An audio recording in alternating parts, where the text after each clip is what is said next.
hey everybody. You're watching Rebel Roundup. I'm your host, Sheila Gunn. Reid. It's our daily news and opinion show. I'm joined by my beautiful best friend co-host in Regina, Saskatchewan, Lise Merle. And it's Wednesday on the show. And Wednesday is a very special day because we call it Western Wednesdays, and we convene a panel of Western influencers, thinkers, thought leaders on issues facing the West. We call it the Buffalo panel. And I'll bring in our panelists in just a second. One of them is new, and one of them, you know them, you love them if you're an independence-minded person or a hardcore separatist. If you're watching us on Rumble, thank you so much for supporting a great free speech platform. If you want to engage with our content and have your say and support the work that we do here at Rebel News, you can leave a Rumble rant. That's our paid chat. If it's over the $5 US cutoff, we're reading it on air. If you are watching us on the censorship platform of YouTube, the same rules apply as far as the cutoff, but their paid chat is called a super chat. If you miss the opportunity to catch us live, you can leave a paid comment called a super thanks. Okay, those are the rules. Let's bring in the panelists, shall we? Okay, underneath Lise there, we've got Jeffrey Rath. He is an Alberta-based constitutional lawyer, and he is with the Alberta Prosperity Project. If you are even slightly independence inclined, you know Jeff, and you appreciate the work that he's doing to advance your interests, not just here in Canada, but also in Washington. And then underneath me, new face to the show, that's Brad Williams. He's with the Saskatchewan Prosperity Project. So we've got all the prosperity projects of the prairies covered on the show today. Thanks so much for joining us, guys. Let's get right into the show because we've only got you guys for half an hour. Let's go straight into this tweet from one of our panelists, Jeffrey Rath. Give me a second for my computer to catch up to my brain. Sometimes we're painfully live. Yeah. That's okay. What kind of? I'm interested to see what kind of mischief I've gotten up to now. You know what? That's it. That's you on X, isn't it? This is actually a video from you where you explain that Alberta sends 70 billion to Ottawa annually. We get back 20 billion. That's 50 billion stolen every year for what? National defense? Yeah, where? We hide under the U.S. security umbrella while Carney insults them. Let's watch this clip from you. Please. Good gracious, we're live, aren't we? It's okay. It's okay. And what there we go. Document shows is that the Alberta taxpayers and Albertans, including CPP and UI, we send $70 billion a year to Ottawa, right? Every year, $70 billion a year. We get less than $20 billion a year back in federal transfers and federal services, including CPP and UI.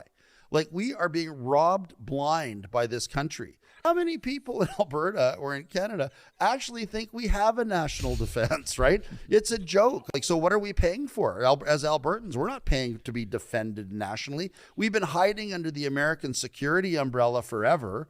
While thumbing, and now Carney's thumbing his nose at the U.S. I mean, we're literally the worst neighbors in history when it comes to like how the Canadian government is now treating the U.S. I mean, like, what kind of country is this anymore? Well, and what that document shows. Okay, let's go to Jeff on that. I'll get your comments on, I guess, your own comments, but you are frequently in the United States advocating for Alberta's interests there. What's the reception you're getting? Yeah, I mean, don't tell tales out of school. You know, like I realize. No, but the reception's fantastic. I mean, I'm literally in touch with them every week now, and they are very, very interested in a free and independent Alberta. They see it as being in the U.S. national interest. They agree with us that a free and independent Alberta doubling its oil production is going to do nothing but help the United States and Alberta. And they want to see Alberta and Alberta resources taken out from underneath the control of communist China and communist China dominated Ottawa. I mean, that's how we look at it. I mean, there isn't a single policy that the Trudeau Liberals or Mark Carney has put forward with regard to Western oil and gas that doesn't benefit the communist Chinese. Locking in Alberta resources helps China. It doesn't help anybody else. It weakens the Western alliance. It's all part of, the Chinese doctrine of asymmetrical warfare which we all know about. I mean, why are they flooding North America with fentanyl? Why is Mark Carney basically turning a blind eye to fentanyl precursor chemicals coming into Canada? It's all part of the ongoing Chinese government effort to weaken Western society from within. We all know it. The only people that pretend not to know it are in Ottawa.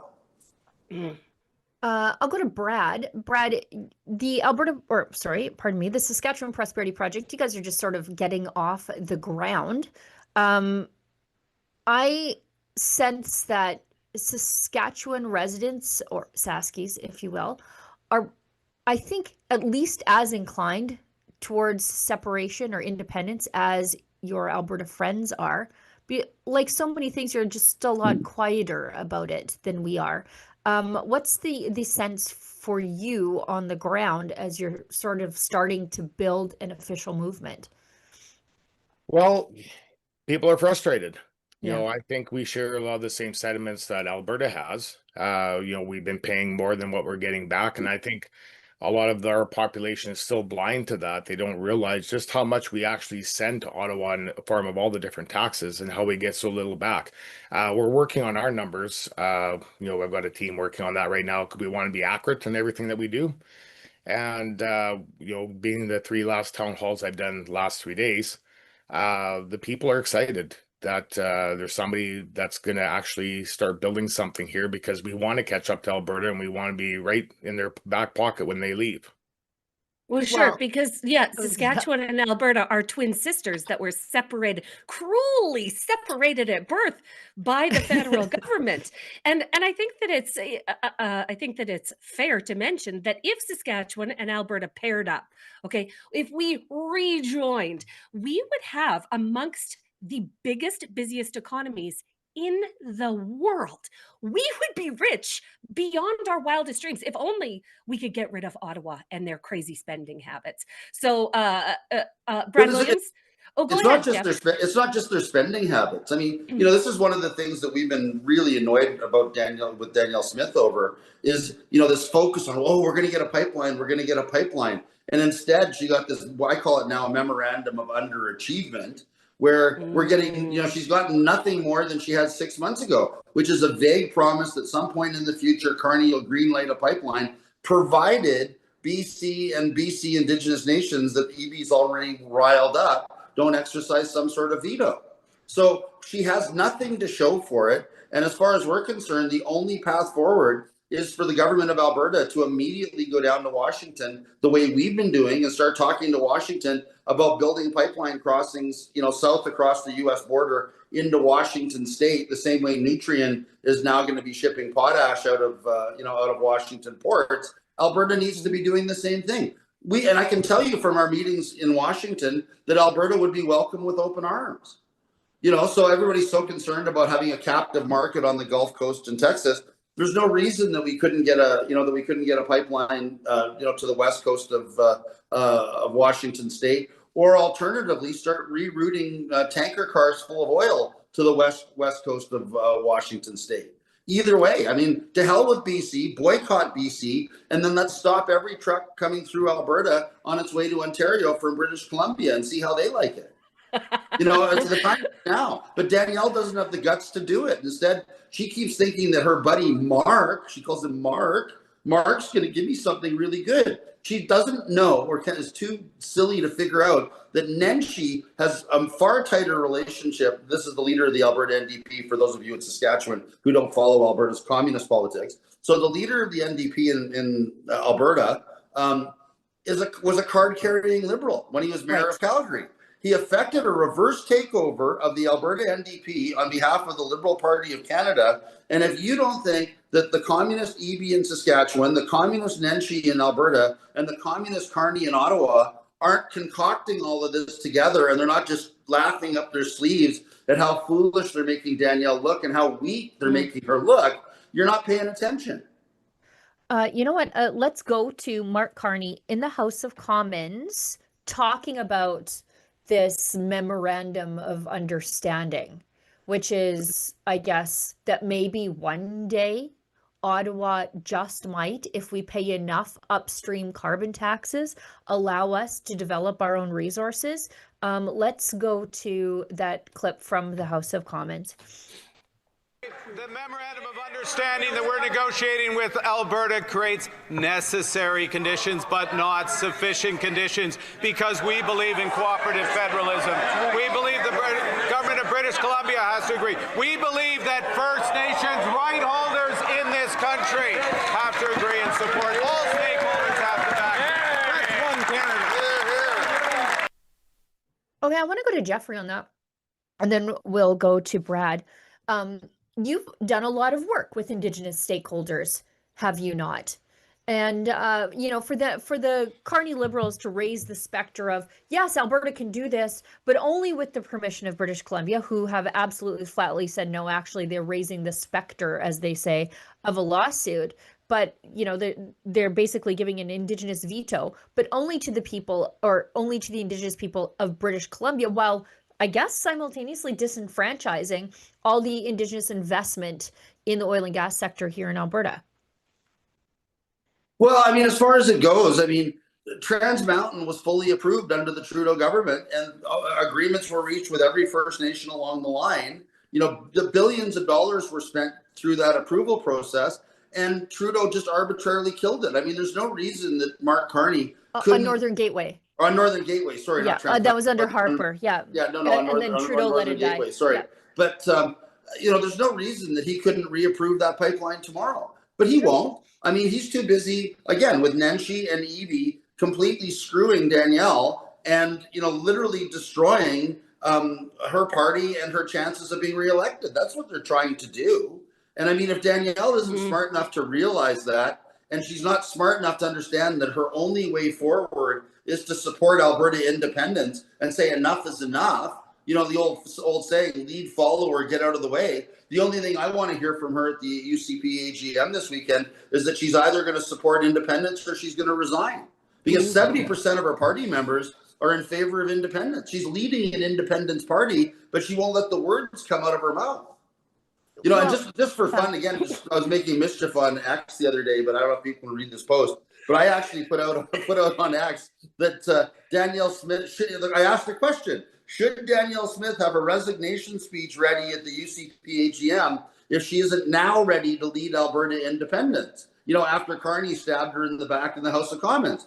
You know, and it's a statistical sample, 569 votes so far, 75% in favor of her resignation.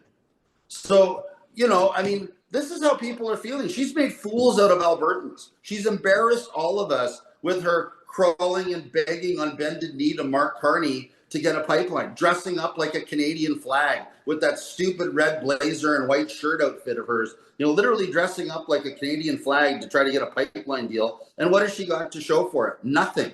You know, Pierre Poilievre, actually, who she idolizes for whatever reason, stood up in the House of Commons yesterday and called it, a meaningless public relations ploy. Yep. Right? I mean, everybody can see it. I don't know why she's not completely embarrassed. You know, but she's still standing up with Mark Carney today somewhere in Alberta to announce this wonderful deal about nothing that she got. I mean, this so-called MOU, I've already called it a memorandum of underachievement. I mean, this so-called MOU of hers is a big nothing burger, and she's not embarrassed to stand up in public and talk about it. We've actually got that clip of Poilievre standing up in the House of Commons. And, you know, I feel, and I said this on the show yesterday, that I feel like this is Danielle Smith's last ditch effort to try to move something forward to save Confederation, but it sells out Alberta's best interests. You cannot say the consumer carbon tax added to the cost of everything and then agree to an advanced upstream carbon tax, the large emitters tax, that the federal government sets so that you can get approval for a pipeline, right? Like, you can't have it both ways.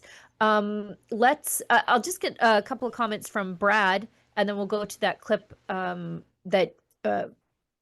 that Jeffrey posted on his X account of Poilievre in the House. Go ahead, Brad. Well, I think that, you know, actions speak louder than words. And if you were Mark Carney, and you were serious about what you said when you were running to be elected, that you were going to do something about pipelines and build the energy sector and, you know, build projects in the country, you would have had shovels in the ground within a month or two of being in office. So I mean, it's been how many months now? Nothing's happening. And then he comes out with this wonderful, you know, in 2 years, well, you can improve for, you know, any project, and we'll have one place where you can go to, and we can streamline it. We'll get projects, you know, to the ground quicker. All I see that is simply smoke and mirrors. This guy is knows what he's doing. He knows that if he throws that out there, that a lot of the people that might be sitting on the fence on leaving and becoming independent, they may look at that and I falsely believe that he actually that somewhere along the way there's actually be a pipeline. Yeah, And go ahead. make no mistake, they are using all of these, you know, major projects that they're announcing to court us back into Confederation. Whereas those of us that have been around long enough to know how the federal government operates, we know that what they say and what they do are completely disconnected. They are luring us back like a toxic boyfriend who cheated on us, okay, stole our money, took our kids, and now gives us a box of chocolates half eaten and says, oh baby, but we love you so much. Absolutely not. Don't fall for it, Canada. But this is what they're going to do. They are going to come with bags of gold. They are going to come with offers. Well, they're doing it to BC right now. Sure. They're doing it to BC right now. But it's not even. But again, the half-eaten box of chocolates, I think, is exactly right, because it's not even real presents. Like, you know, like, did you see Carney the other day on top of the, you know, the pipeline? The conditions are they're necessary but not sufficient, or whatever. He was in South Africa saying that he's not going to allow any AI projects that are not that are not net zero. So, I mean, the no-brainer AI project in Canada would be to build a giant data center and AI hub near Grand Prairie. Grand Prairie has 171 days a year where the temperature is below zero. One of your biggest costs for AI is cooling. You just need vents with thermostats in the ceiling to keep the place cool. You know, and then on top of it, Grand Prairie is within spitting distance of the largest gas field in the world, the Montney gas field. There's 4 trillion cubic feet of natural gas there. But we can't build a giant cogeneration plant to power a giant AI hub in Grand Prairie because of the industrial carbon tax, that, you know, on and on and on, where, you know, Ottawa is basically disincentivizing world-class projects in our province on purpose. So just real quick, would you believe me if I told you that Brookfield owns a company called Bloom Energy, and Bloom Energy specializes in AI infrastructure that doesn't require a set energy source. Did you know this? So they don't have to sit still. They can just take their AI infrastructure wherever the cheapest energy is. So no, Alberta is not going to get good deals from the federal government on AI development in Canada. Neither is Saskatchewan, and neither is any Canadian company, because we are so inhospitable to development and doing real things here. It's going to go to a contract, a Brookfield contract. But on top of it, Brookfield currently has the market cornered on small modular nuclear reactors. So instead of allowing us to burn clean burning natural gas, they're going to shut in all of our natural gas so that Carney can build all these nuclear reactors all over Alberta, so that every time we have to plug in the electric cars that we don't want, he can siphon money directly out of our wallets in our back pocket through the wall socket into his offshore bank account in the Cayman Islands. That's what this is all about. It's nothing more than it's kleptocracy in action. Thank you. Yes, Canada is a functioning kleptocracy. Thank you, everyone. I saw Brad's head nodding the second you mentioned small nuclear reactors, because for some reason Scott Moe is really invested in dragging Saskatchewan down the small modular nuclear reactor road. And look, I'm not against nuclear. I love nuclear. But we've got 800 years of clean burning coal under our feet. Maybe we should do something about that first. Go ahead, Brad. Well, you know, I'm not against the small nuclear reactors. I've been kind of following that myself, you know, on the personal level, you know, last couple of years. I think there are some very strong points for it. But, you know, the thing that I think Saskatchewan people and Alberta people, and especially the rest of Canada that, are falling for all of this smoke and mirrors that this guy does. Go and look and see each deal that he's made. Look and see what ties they have to Brookfield, because when you go down long Every enough, time. Every time. his company that he was with involved it. So I mean, if you can't see this, I don't know what to do for you. Yeah, Carney's not the Prime Minister of Canada. He's the Prime Minister of Brookfield. Right. 100%. 100%. Yesterday they were just revealing all of his many conflict of interest. Brookfield has 1,900 companies. You know who didn't declare 1,900 conflicts of interest? Mark Carney. Like, it is wild what's happening here. And the sooner that we can divest and divorce these crooked players, the better for the West. The better for the West. The thing of that really just blows my mind is, let's say hypothetically Pierre would have been elected and had a strong majority in the last election. And if he had those guys with that many conflict of interest, right now, Parliament Hill would be burnt. Oh, 100%. For sure. They would have stormed the place. So why is it okay for Mark Carney to do this and there's no accountability?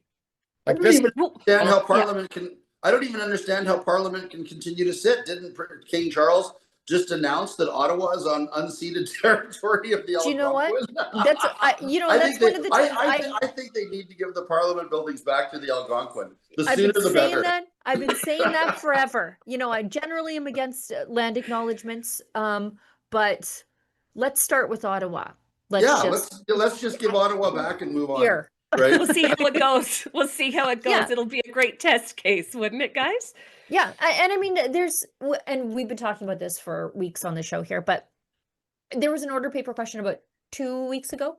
And it was on the Office of Major Projects, of course, headed by Don Farrell from TransAlta, who oversaw the early phase out of coal in Alberta with the NDP. And then that, of course, led to our consistent rolling brownouts when it's cold. She's in charge of the Office of Major Projects, so we know where she falls down politically on this sort of stuff.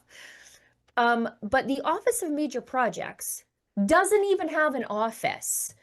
Quite literally, it's got a $19 million budget.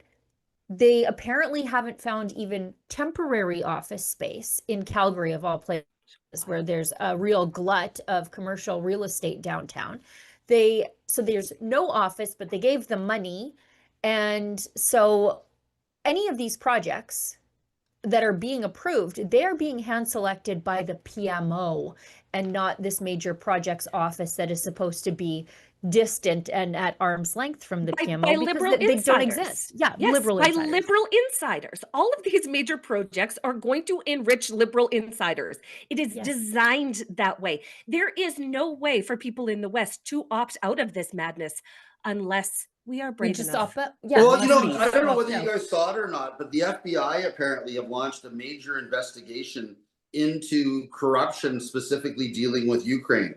So, basically money going to Ukraine in the form of aid that's been siphoned off to Zelensky and whoever.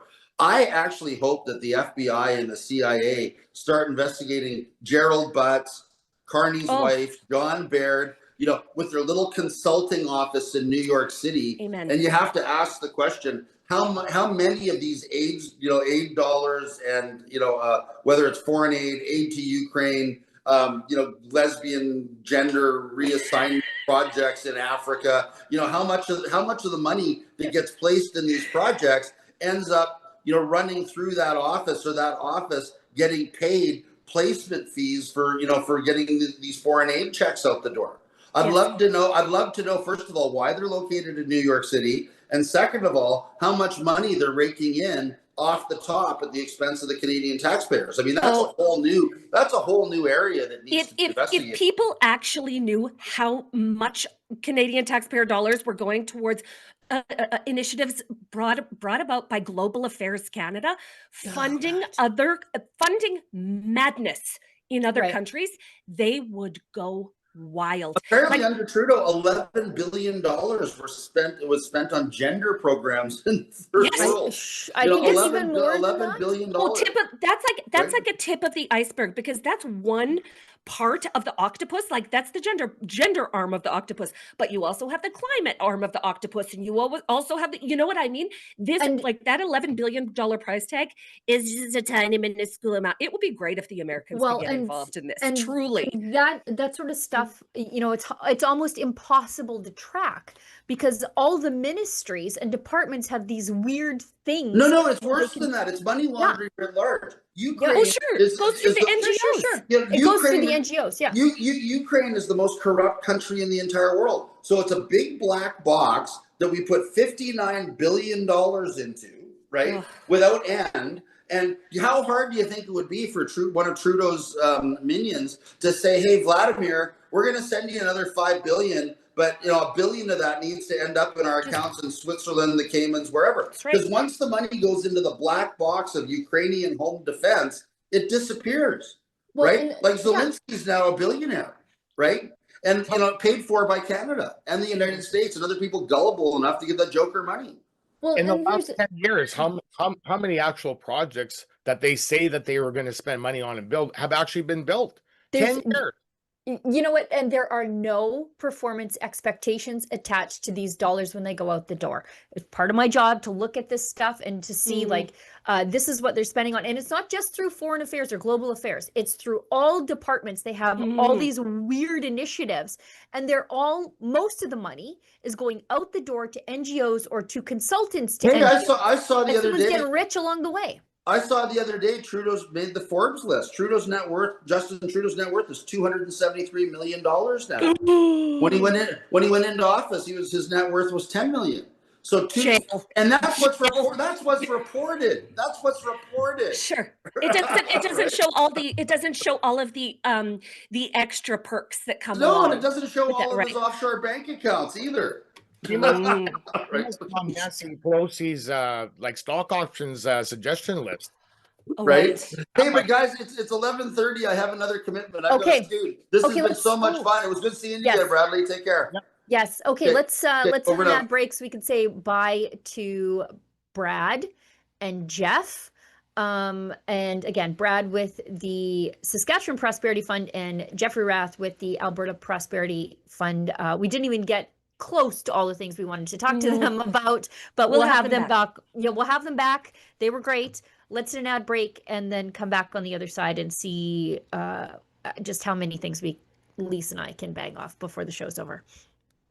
Gun bans make great distraction. Trudeau may be gone, but Carney has picked up his same rhetoric. We will quickly, and I mean quickly, reinvigorate the buyback of Hunters, collectors, competitors, and defenders of tradition are still being targeted, while criminals run wild under Liberal policy.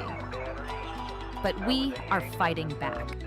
Join us, Canada's National Firearms Association, in defense of freedom. Canadians know the national anthem. They stand in silence to remember those who died for this country. But not every Canadian knows their rights and freedoms. The Freedom Passport will change that. It looks and feels like a Canadian passport, but contains the Canadian Charter of Rights and Freedoms in a portable, easy-to-read format. The Freedom Passport. Order one for yourself and for all the freedom lovers that you love at freedompassport.ca. You like the hat? Me too. Same strong message about making Canada great again, but in a really cool color, black and gold. There's other colors available, and it's an all-Canadian site. So if you want to signal your tribe or trigger a Liberal, go to mcgahats.ca today.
All right. Got a quick message from our friends at the Wellness Company. And in the meantime, Olivia, I'll ask you to dig something up on socials or Facebook. And it's about the Strong Woman competition in Arlington. There has been an update. The organization has issued a statement. And so I just want to talk about that. Olivia, I'll send it to you in the chat. Perfect. Thank you. Because I think I sent it to you, Lise. So Yeah, you did. we just want to follow up on that story and update it. All right. So what if those who were once called conspiracy theorists turn out to be right again? A new study by Korean doctors claimed that COVID vaccines raise the risk of 6 cancers, including lung, breast, and prostate. Researchers analyzed health records from more than 8.4 million adults between 2021 and 2023, and their findings were published in the Biomarker Research, a respected scientific journal. Critics dismiss it, but the data raises concern that spike protein exposure may be tied to long-term health risks. Dr. Peter McCullough has been aware of this since 2020, which is why he collaborated with the Wellness Company to create the Ultimate Spike Detox, designed to help your body clear spike proteins, reduce inflammation, and support heart health. With natural ingredients like nattokinase, dandelion root, and bromelain, it is your daily proactive defense from a man-made virus. Don't wait until symptoms strike or something unexpected happens. Experience the only formula approved and used by Dr. McCullough, one of the top doctors who risked it all. Head to twc.health/rebel. Use code REBEL to get 10% off plus free shipping. Again, that's twc.health/rebel. Use code REBEL to get 10% off and get back to that pre-COVID feeling. All right. So on the subject that I just sort of broached before we went into the ad read, we talked about yesterday how in Arlington, Texas, of all places, I was very disappointed in Arlington, that the Strong Woman competition, it was the official Strongman Games World Competition Championship, that the women's category had been won by someone who was a biological man. And you could see the woman whose place on the podium was stolen from her just say, "Are we done?" and just walk off. Because damn right, Andrea. Be an Andrea. So this is Andrea looking at and she's like, "F this noise, I'm out." Her and her blue Crocs are gone. She's the best. Yeah. She's in her little Crocs. I'm marching off this stage in my Crocs. And just the contempt with which she looks at that dude. Well, beautiful. Wouldn't you know it, the strongman competition has issued a statement. It's interesting. It's interesting what happened. So, and again, I guess this, when you're dealing with strong women, they sort of can look a certain way. It's not, let's just put it this way. It's not fitness model competitions, right? Where you have highly muscular women who are still very lady looking, right? So they say we wanted to provide an update on what is happening following the official Strongman Games World Championships 2025, which were held in Arlington, Texas over the weekend. It appears that an athlete who is biologically male and who now identifies as female competed in the women's open category. This is interesting. Official strongman officials were unaware of this fact ahead of the competition. Unaware. They didn't know, and have been urgently investigating since being informed. An attempt has been made to contact the competitor involved, but a response has not been received. They deceived the competition. Yes, because here's the thing about trans women. They have no problem violating the boundaries of women. They have no problem violating the boundaries of professional sports organizations like this. They have no problem violating the boundaries of parents. And this is a perfect example of how this guy knew all of the rules. Okay, heard what Donald Trump said about men not competing in women's sports and did it anyway. These men deserve so much contempt and so much ridicule. And it's absolutely insane that we would see this unroll this way. Well, and just to keep YouTube off our asses, when we say this, we don't mean all trans people. There are trans people who are out there in the world who are not invading women's spaces, and that's okay. What we mean is these men who it's their greatest desire to best women in their own sports and take over women's spaces and violate us in such a way, and they will use deception to do it. They say, had we been aware or had this been declared at any point before or during the competition, this athlete would have not been permitted to compete in the women's open category. We are clear. Competitors can only compete in the category for the biological sex recorded at birth. Official Strongman is inclusive and proud to run events which do not discriminate against athletes based on personal characteristics. And I think that's where they're like, oh, this is just a masculine looking woman and we should mind our own business. Any athlete is welcome. And damn right Andrea knew, because Andrea probably had to use the same change room. Right? Pardon me. Right. Any athlete is welcome, but it is our responsibility to ensure fairness and ensure athletes are assigned to men or women's categories based on whether they are recorded as male or female at birth. Given this, we have disqualified the athlete in question from the official Strongman World Championships 2025. All athlete points and places will be altered accordingly to ensure that the rightful places are allocated to each of the women's open athletes. Guess who got her gold? Yeah, she did. The official Strongman World Championships is an event which is rightly one of the pinnacles of the strength world. We are disappointed on behalf of all those who fairly and legitimately took part that the attention has been taken away from their efforts, which deserve celebration. That's also true. You know, there are women who worked really hard, and instead of their day, it was stolen from them by a controversy, which didn't need to be, by the deception of this dude. No matter how they performed or where they finished, we stand with them and stand with fairness. Well done, Strongmen World Games. I'm really delighted for Andrea. I think that's great. I'm just delighted that for our gold medalist strong woman from Arlington, Texas. I believe that what she did walking off that stage with the look on her face that she had her moment. Utter contempt. Yeah. And she was justified in that reaction. So congratulations to her. Let's tear this down brick by brick, everybody, and do what we can to support women athletes and women in general. Now, look at this. This is from the Western Standard. Them ghouls are still ghouling in Alberta, despite invoking the notwithstanding clause, Bill 9, to prevent gender-affirming mangalas from...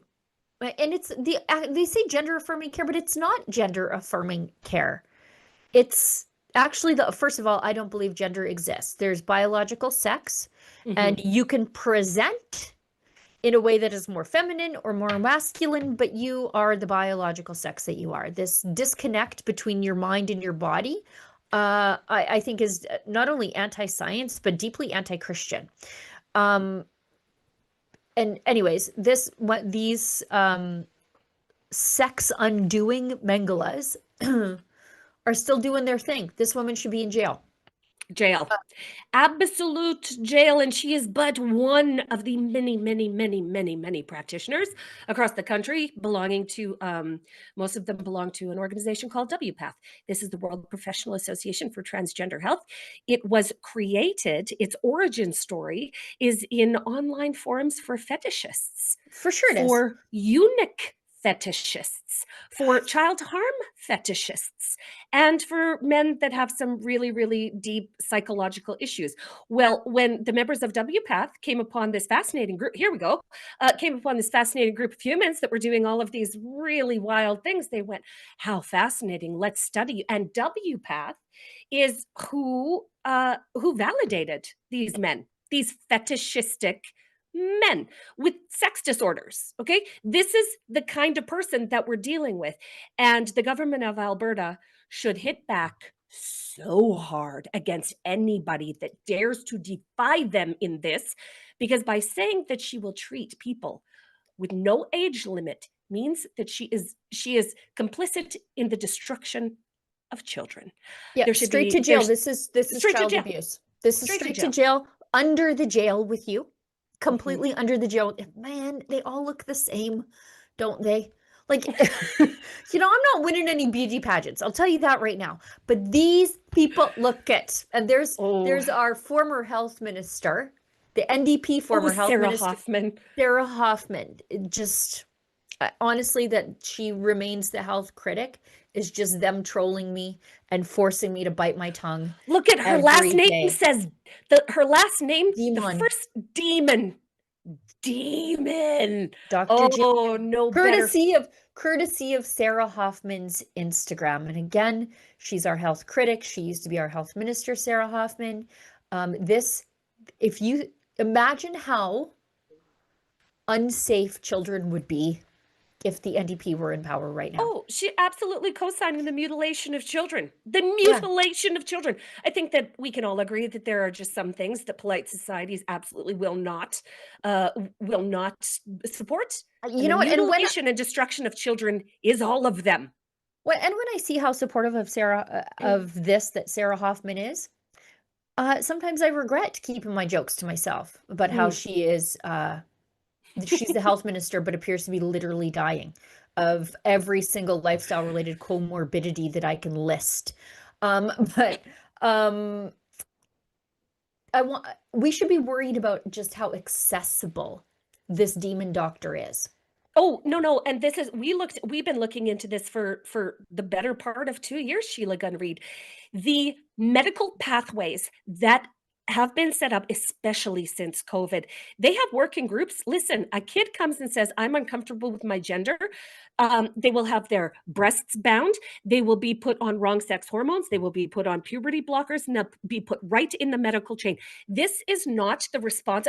This is where the medical community as a whole has become much, much too responsive to patient requests. Okay. If I walked into a doctor and said, doctor, I feel like I have cancer, please cut my arm off. Should the doctor cut my arm off because I have a feeling inside my head? Or if you have insanity of this, one of those other body dysmorphic delusions, like I walk in there and I'm thin-ish and I say, I feel fat. Please prescribe me Ozempic. Or gastric bypass. Hey, I want gastric bypass right now, or liposuction, because I am simply an average weight, slightly athletic 40-something, but I want to be in a spindly, weak, anemic body. Please put me in that.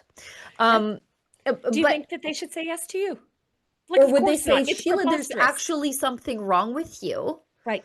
And we need to deal with that. We shouldn't be intervening on your psychological condition with physical scalpels. And yet here we are. I just going back to the point of just how accessible this woman is. Do you have Medi-centers in Saskatchewan? So, these are the walk-in clinics that are everywhere. Sometimes they're in the Walmart. They're in the strip malls. They're super accessible. You can just walk in, see a doctor you've never seen before, and he'll give you a prescription for penicillin or whatever your problem is. This woman works out of a Medi-center. So that's just literally any kid that can get to her clinic that's being, P.S., those kids are being referred by adults in their schools, adults in their libraries, these kids are given a red carpet straight into the medicalization of transition surgery. And she does telehealth. Oh, good. So you could just call her on the phone. Oh, good. Perfect. So you can just call her on the phone. You can Zoom her and she'll give you your hormones. I offer gender-affirming care to patients. No age limit. Look at this. Referrals from other physicians are welcome. Patients self-referral and referrals from allied health providers. I'm telling you, guys, this is what I just said. There are networks of these people that are working together that got way too good in COVID. Danielle Smith, do something about this monster. Take away her license. Do something. Take away her license. We have decided as a society that this sort of practice is damaging to children, and we have invoked the notwithstanding clause. So hit the constitutional nuclear button to protect kids. Now do something about this woman. Dr. Demon. Dr. Demon. Jill the Demon. Couldn't have asked for a better name for her, to be completely honest. Again, they all look the same. They all do. We've got just on a topic that Jeffrey Rath brought up when we had him. Yeah.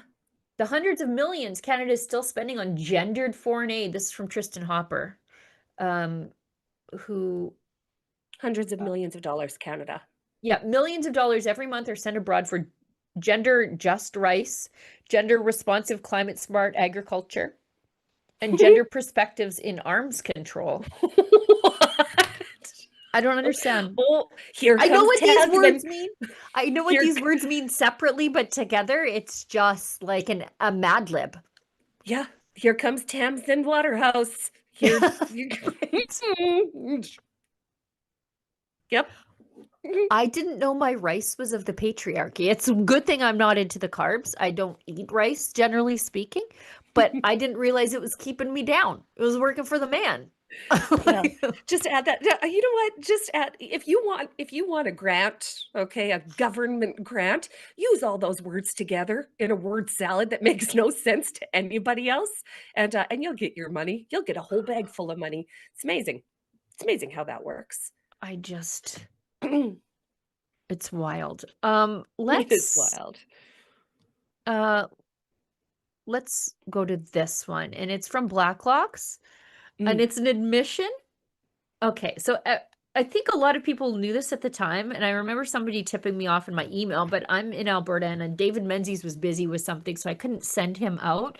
But when Mark Carney did his housing announcement, it was yes, completely staged, because somebody said to me, like, this wasn't here like a week ago, and also it is no longer here now.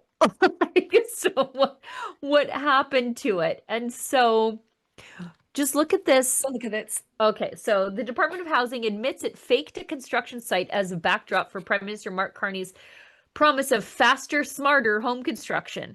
The department billed taxpayers for the lie to install $32,707 to have contractors install a temporary structure for television cameras.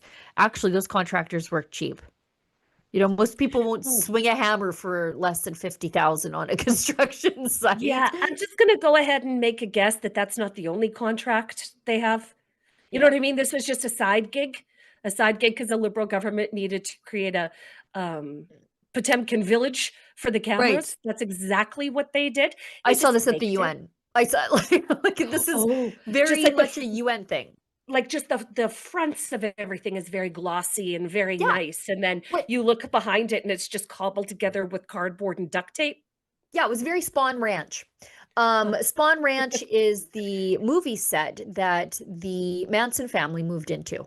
Right. In the desert, in the California desert. And it was where they would film like not spaghetti westerns, because spaghetti westerns were in Italy, but where they would film these like low budget westerns at Spawn Ranch. And then the dangerous, murderous hippies, as most of them are, moved onto the ranch, and it was like front facing, it's this western town, but behind it was like meth addled LSD tripping, syphilitic, Breaking Bad trailers and stuff. Yeah behind. And it was just a bunch of murder, like a syphilitic murder hippie cult behind. And Mark Carney did a version of that, is what I'm trying to tell you. Now, what I want to point out when I was looking at this photo, by the way, we know this thanks to an order paper question by someone who works really hard but doesn't get the fanfare that I think he deserves, and that's Arnold Viersen.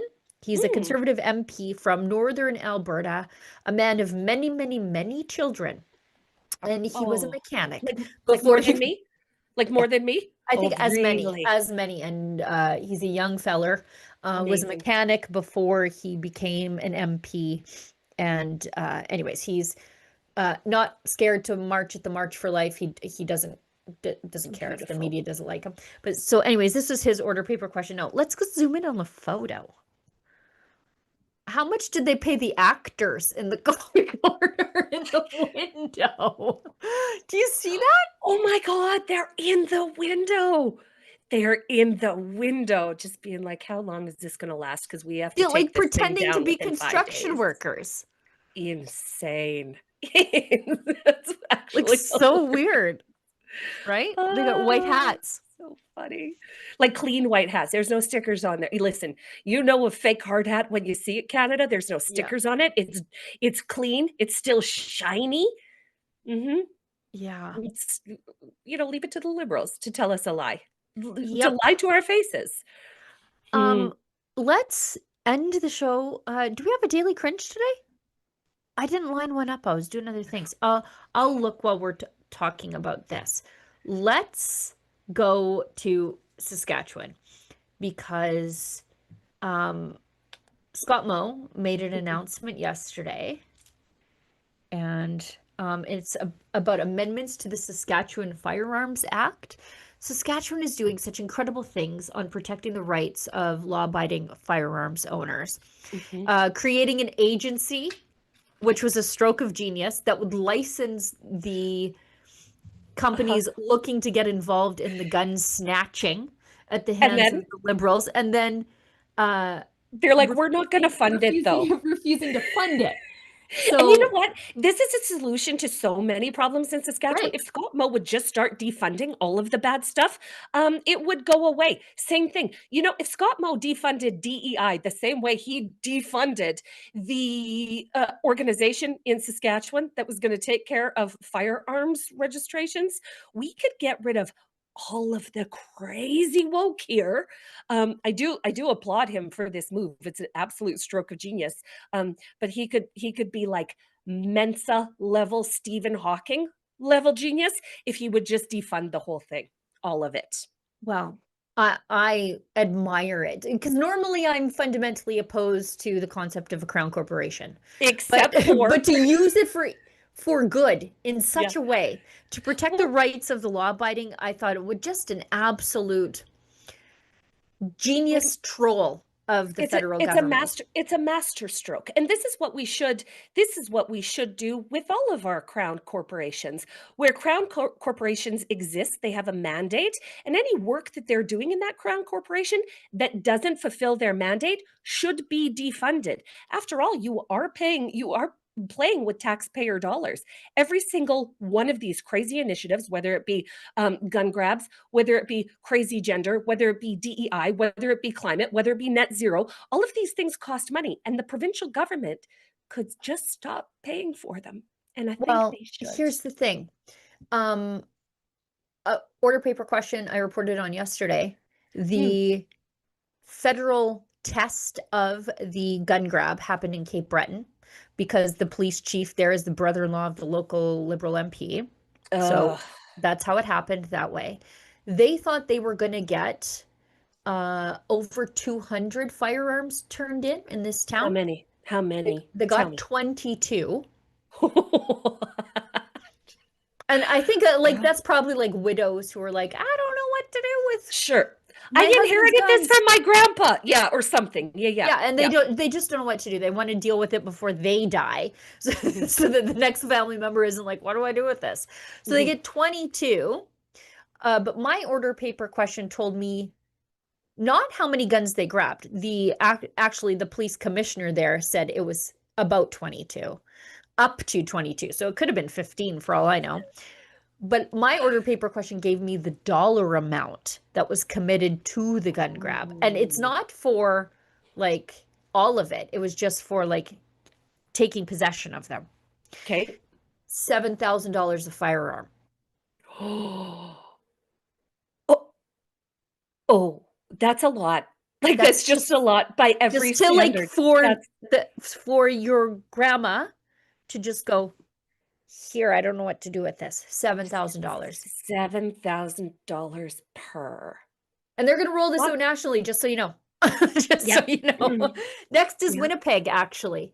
I think in Winnipeg, we don't have a massive crime problem plaguing the country right now. Like, the RCMP can go and spend $7,000. I don't think the RCMP wants to do this. I believe they do. I believe they do. This is a make work project. Yeah. I actually believe they do. Believe that I think maybe in some places, some municipal police departments want to do this, but I don't think like your rural RCMP member wants any part of this, because by and large, many of them are just like us. down at the gun range. The RCMP brass, probably, but the members, I highly doubt it. And just staying on the topic of Saskatchewan and firearms, Lyle Herman. Did we meet Lyle Herman at the Sask Party AGM? I can't remember. He's the mayor of La Loche, Saskatchewan. Oh, nice. Yep. And he was testifying at committee. He's an Indigenous man. He was testifying at committee that police departments, particularly in rural areas, are stretched thin, and they should not be used to remove legally obtained firearms from law-abiding First Nations and Inuit people. Let's show this clip. And this is from, it's under questioning from Conservative MP Bob Zimmer, who is such a friend to the firearms community. Crimes are going sort of unaddressed in community. And now they're going to get this task from the Minister of Public Safety, say now you have to go after Inuit and First Nations legally, who legally got their firearms and know how to use them, as you said, Joseph Tassani. And now those police officers who are already maxed out are going to have to go after your firearms. You said you've been down to 5 officers, and not necessarily officers that are even on duty in your community. And you also said that criminal activity is happening in your community without consequences, and many times because of a lack of resources. And I heard your frustration. Even you said, look, if I have to take care of my own family, I'm going to do that. Do you think it's a good use of limited police officers who are having a tough time doing basic policing to now have to go after law-abiding First Nations and Inuit firearms owners who aren't the problem? No, it's not. I don't believe it's a good idea. There are, I mean, my family does own guns, but they're, you know, they're securely locked away and everything. So why should that affect them, right? So we are obeying the law. We're using for what's its intentions for. If the person's got the firearm illegally and doesn't have a firearms license, they shouldn't be able to own firearms, and that's where the focus should be. So real interesting. Good for Lyle Herman. Amazing. Excellent for Lyle Herman. But the La Loche, Saskatchewan has a really interesting backstory. I was just going to say, because of all the people the Liberals think should be on their side, it is not the people of La Loche. And I'll let you tell the story. Yes, thank you. Thank you, Sheila Gunn Reid. On November 22nd, 2016, 4 people were killed and 7 others injured in a shooting spree in La Loche, Saskatchewan. At the same time, Prime Minister, brand new at the time, Prime Minister Justin Trudeau was at Davos, okay, in front of the world's media. And this event happens in Saskatchewan. And for some reason, every single newsroom across the province was ordered to stand down because the Prime Minister had an announcement about this shooting, about this terrible shooting. So Justin Trudeau gets up on the stage in Davos in front of the world's media and says, I am just devastated to learn about the 5 people that were killed in La Loche. The only thing was only 4 people were killed in La Loche. He got the body count wrong.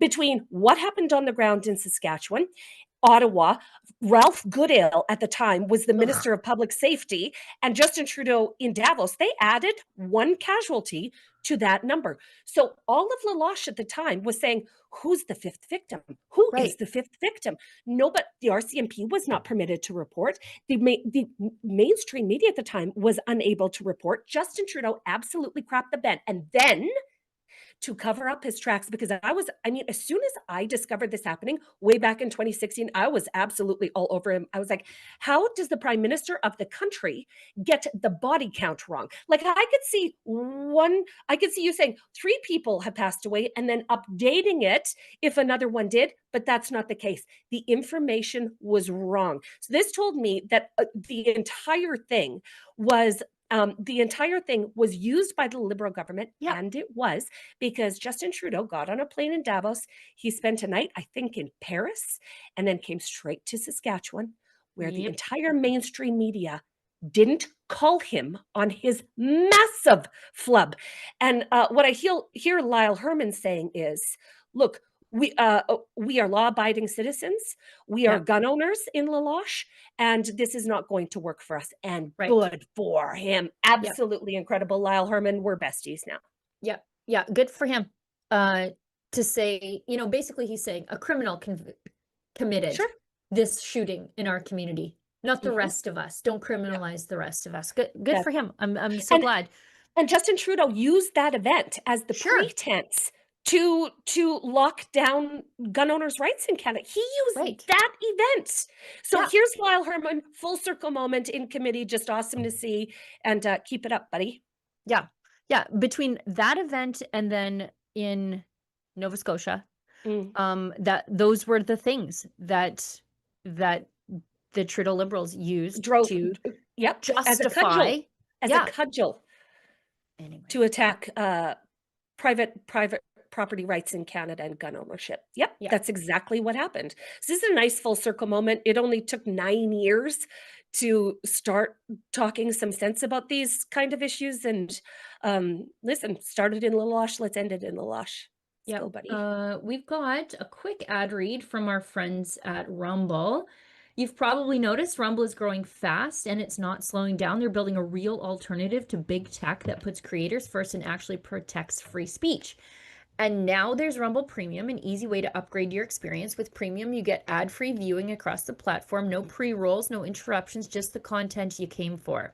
Plus, Premium members unlock exclusive content like bonus videos, behind-the-scenes drops, and more from your favorite creators. Right now, Rumble is offering $10 off an annual subscription. Just go to rumble.com/premium and use the promo code STUDIO at checkout. That's rumble.com/premium, promo code STUDIO. No ads, more freedom, and content that you actually care about.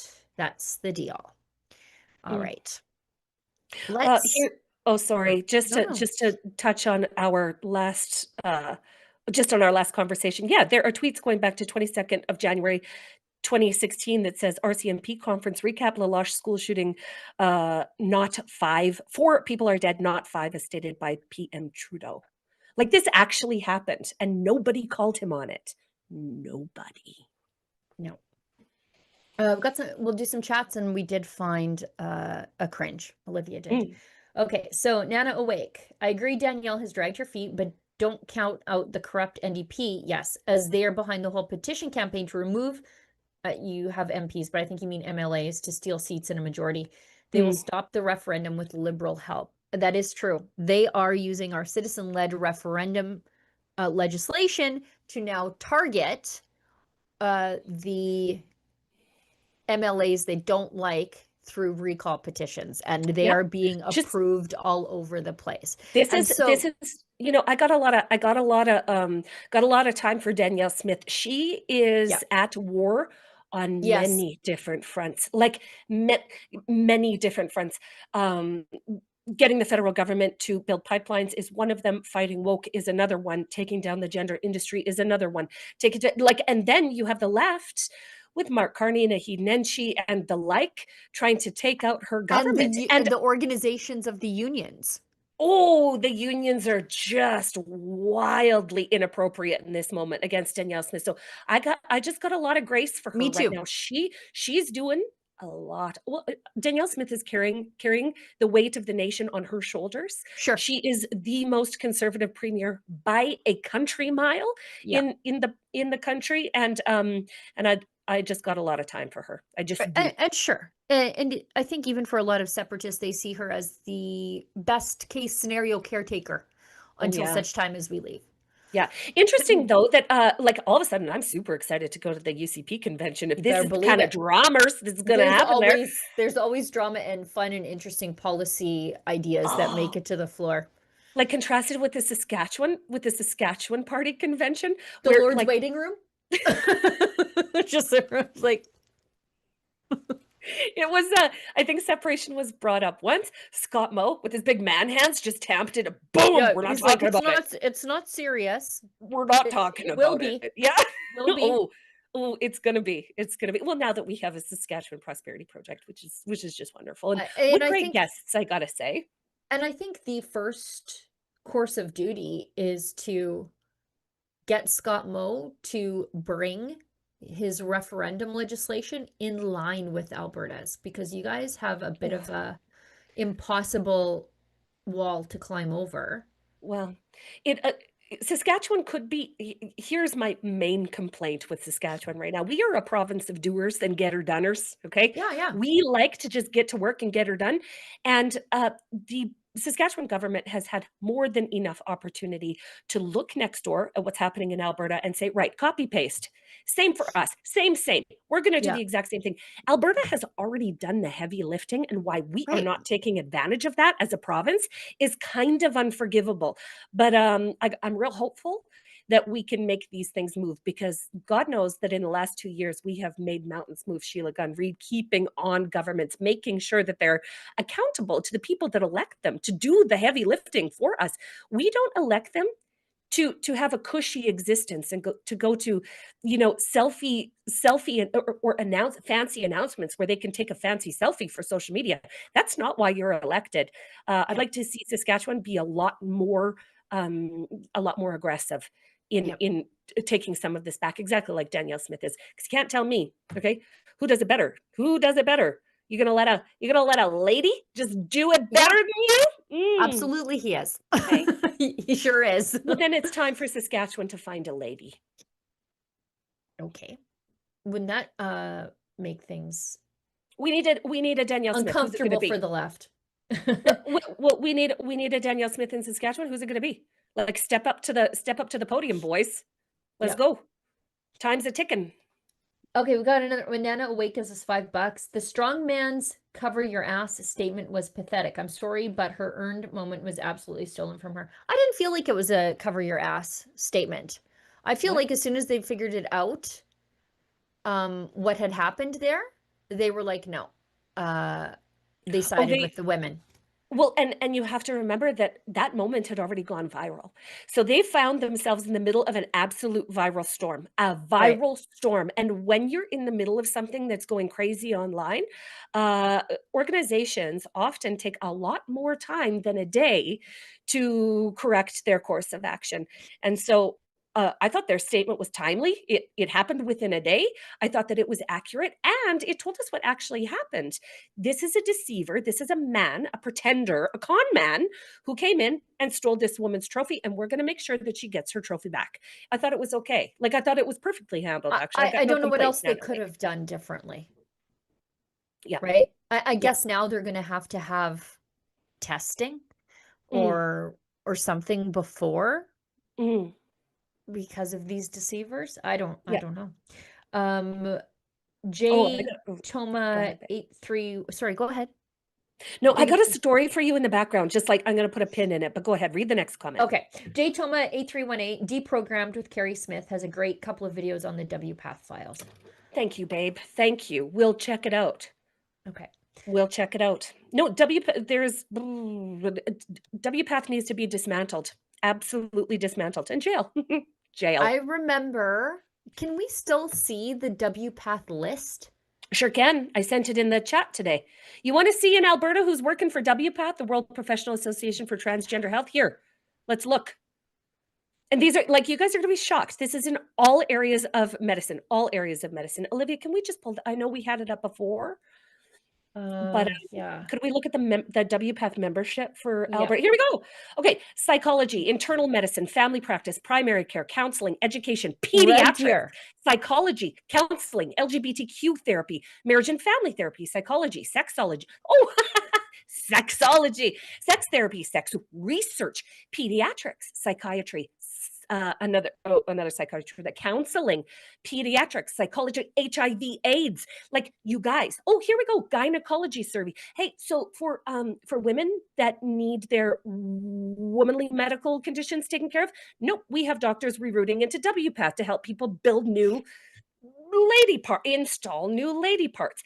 Counseling, LGBTQ therapy. Like, you guys, when I say that this organization and everybody that signed up for a membership, Cold Lake, you guys, to go to jail. To jail.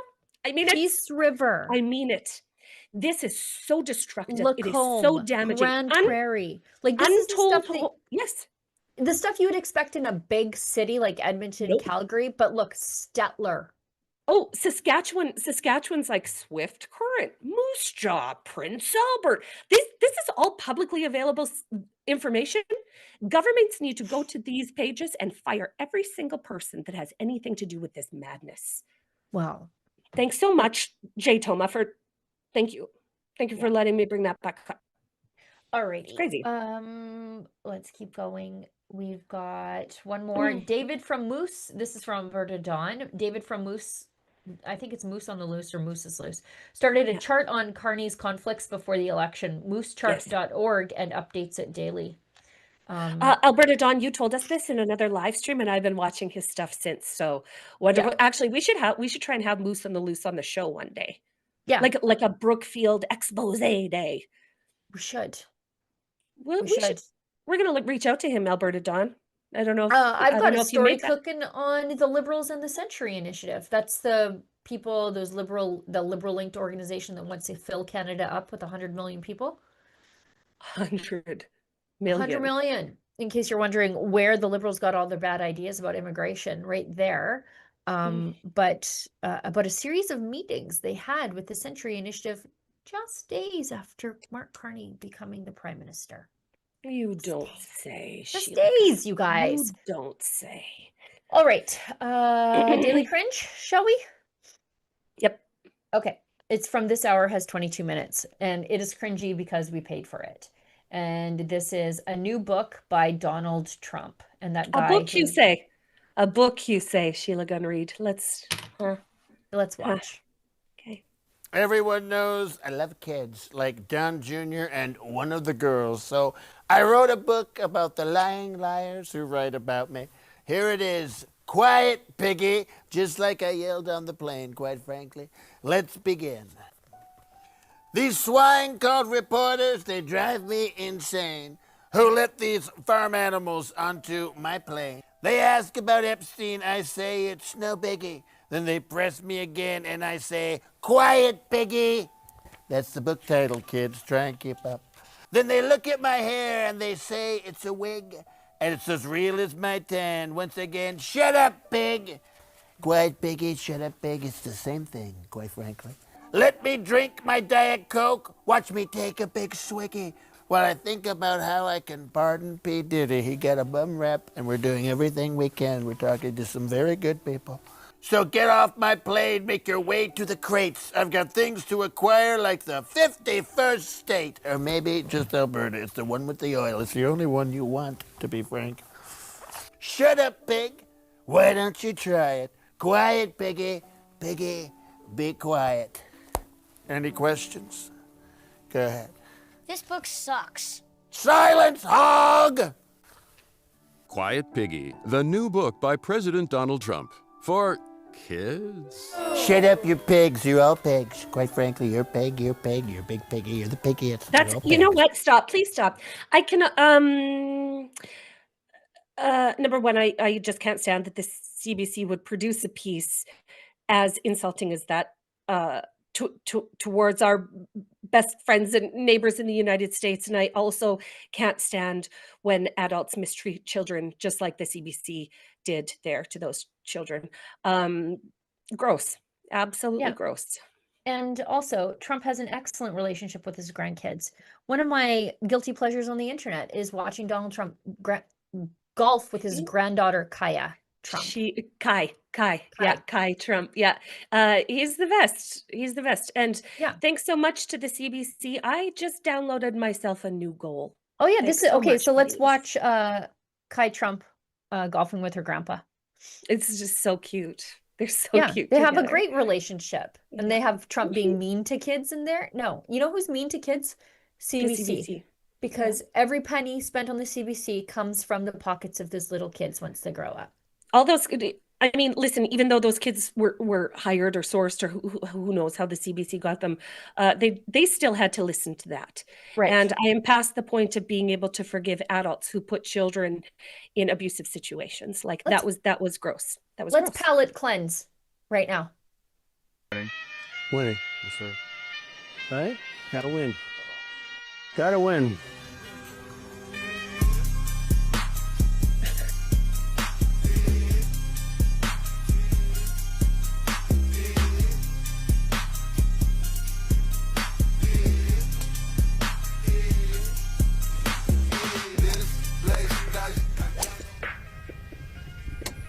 Oh God, Good swing. Beautiful.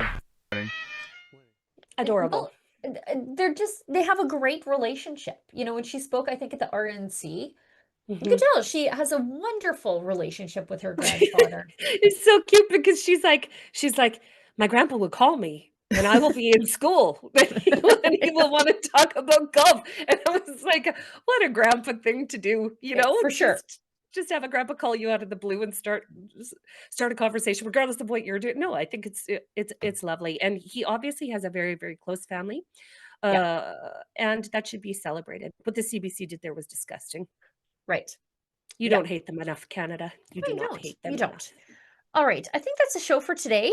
I'm just going to double check my work to make sure that I haven't missed anything. And if I have, I'm sure Olivia will tell me. No, we're good. All right. I think that's the show. Lise, thank you so much for a wonderful, valuable, productive past 2 days on the show. There is an Easter egg of things to come in my frame today. Just keep it in mind because as I said yesterday, we got big things cooking for huge Lise. I can hardly even stand it. I'm vibrating like a tuning fork, y'all. Okay. Yeah. Just get ready. Special things are happening. I'm counting on all of you at home to make it a success. Like, I know it's going to be a success, but let's make it big because it's going like a bigly. Make all the right people mad. A bigly success. Yes. Real big. All the way big. Yeah. All right. Let's wrap up the show. Lise, I'll talk to you shortly. Yeah, babe. I'll see you tomorrow at the UCP convention this weekend. Thanks so much, Canada, and have a great rest of your week. Yes. Thanks, Olivia, everybody else who works behind the scenes to put the show together so that it's there for you to watch however you want to watch it, whenever you want to watch it. To those of you who pitched in a little bit to keep the lights on here at Rebel News, we literally could not do this without you. And for those of you who do the free but valuable thing of engaging with our content, leaving comments, engaging in the chat function, and sharing our work with people you think need to see it, I can't tell you how much that helps us because it helps us get higher in the algorithms. It helps us get served up to more people because our work is engaged with. So we appreciate you for that.